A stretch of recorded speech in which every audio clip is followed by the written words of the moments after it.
Mm-mm.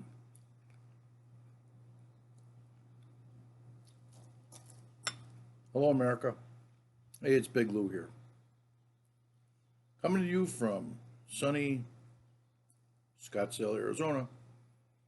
Now, I don't know about you, but one thing I love in the morning is a nice bowl of cereal with some nice cold, fresh milk. Real milk. Now, it's a good way to start the day. My whole mood improves when I do that. But it reminds me of a little story. And I would get up every morning when I was a kid. I would have my bowl of cereal.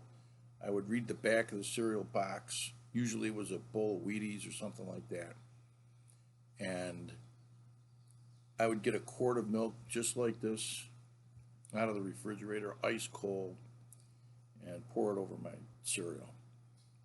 When I was done, I'd head for the door right away, get outside, and I'd head next door, actually 2 doors away to my grandmother's house, and he'd be right out in front. My grandpa Jack be sitting on the steps like he did every day, and I would take my place on the steps next to him, and I would say, "Hey, Gramps, how you doing today?" And he'd look at me and he'd go,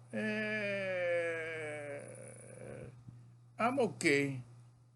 And I'd say, "Well, what are you doing?"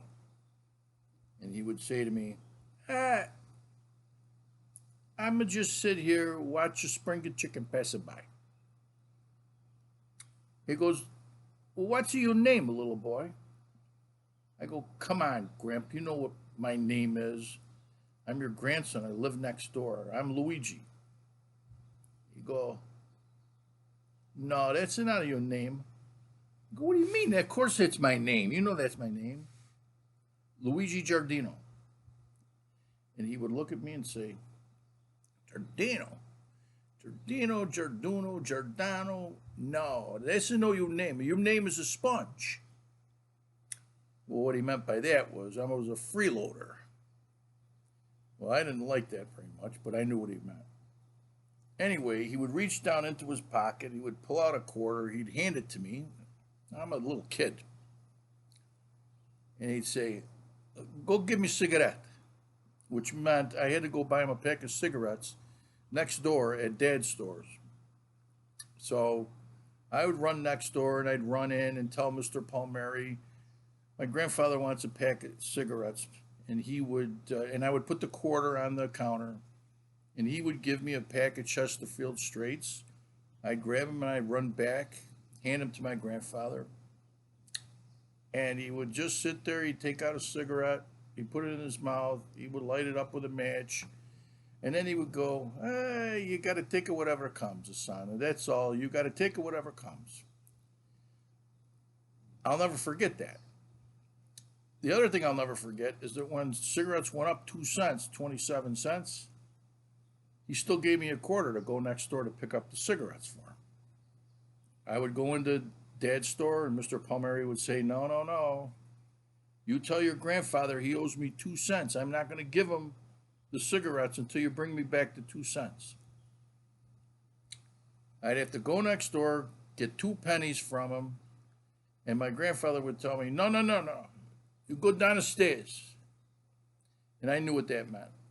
I had to go downstairs and get a pop bottle, which was worth 2 cents for the return. And I would bring the pop bottle back, and Mr. Palmieri would give me the cigarettes, and I'd bring them back to my grandfather. Now, what's my point?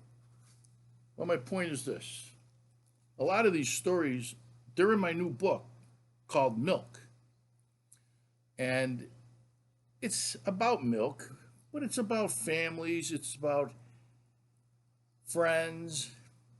There's a little bit about food, but most importantly, it's about faith.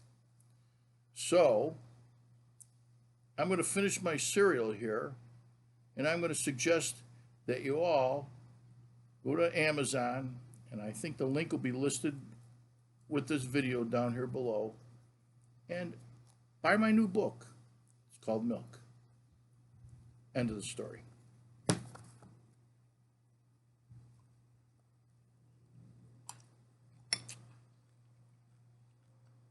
Pretty good.